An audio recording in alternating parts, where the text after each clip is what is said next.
Good morning, everybody. Today, I'm here to tell you a story of a silly mistake I made that could have been prevented. Currently, I'm living in New Zealand, working with horses and sheep. There they are. So, one of my jobs with the sheep is to move them to different grass fenced out areas called paddocks. It's a very enjoyable job. I really love it because sheep are kind of hilarious and I like chasing them. So that's pretty great.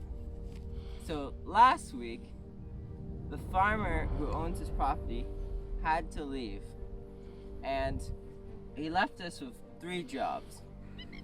We had to feed the horses, feed the dogs, and move the sheep. So one morning, we were driving to feed the horses.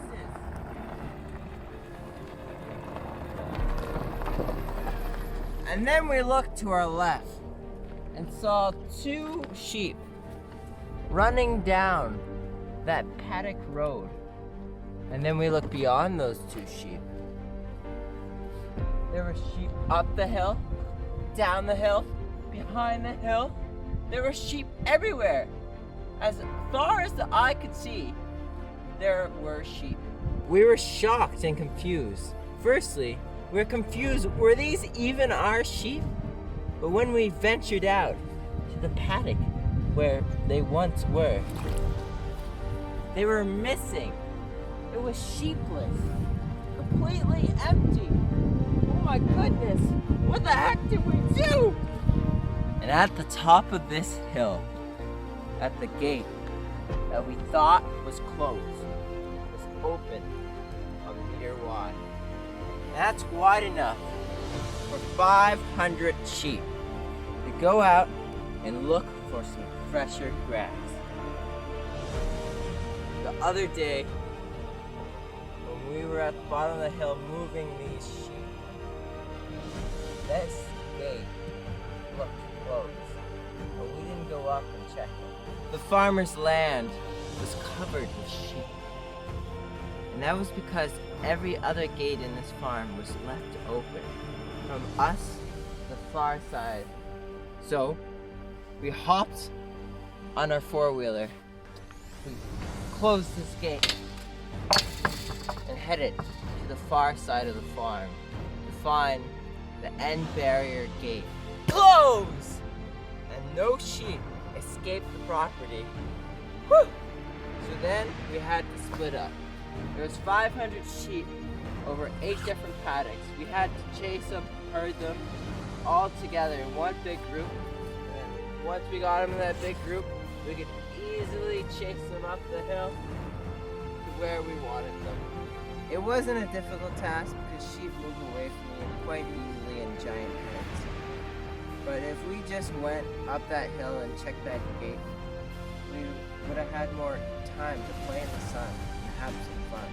So, when you're in your daily life this summer, and someone asks you to do a favor, then I want you to feel the motivation to do it to your fullest.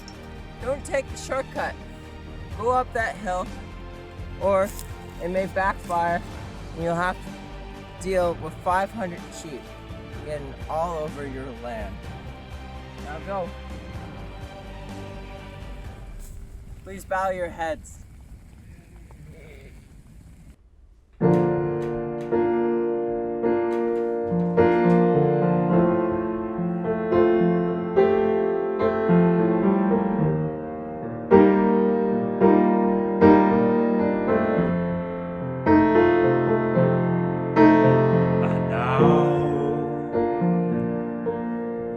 End is near.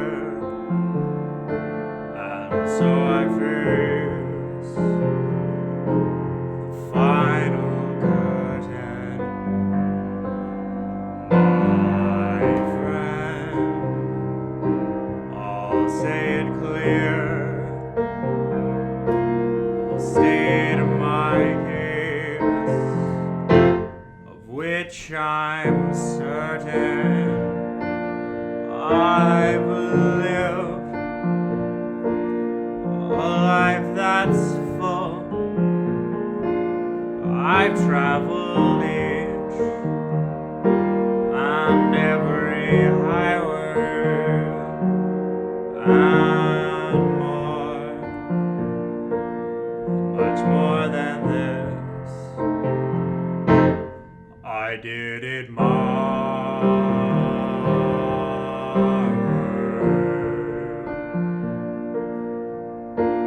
regrets. I've had a few, but then again, too few to mention. I did what I had to do and saw it through without exemption. I planned each charted course, each careful step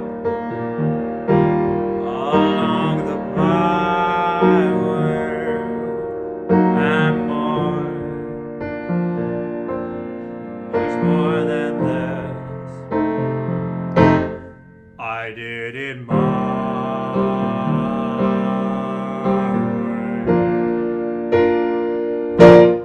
Yes, there were times, I'm sure you knew,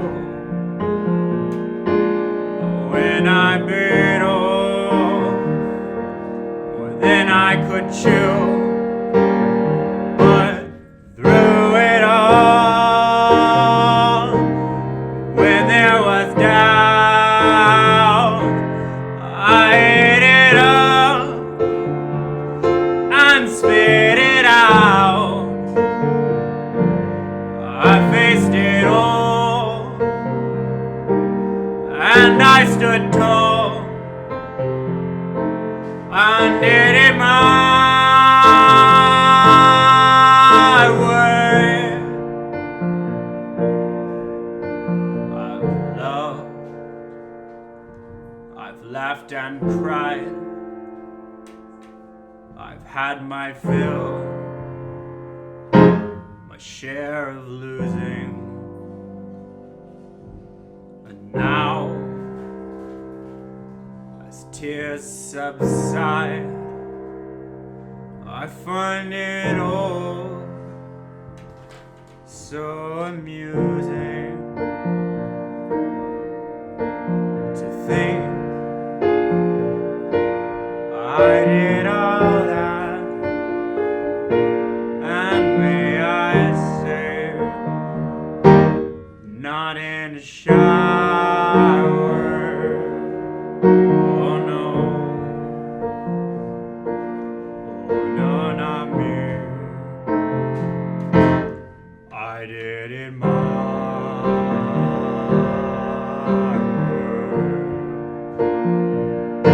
For what is a man? What has he got, if not himself? Then he has not to say the things he truly feels, and not the words of one who kneels. The record shows I took the blows and did it my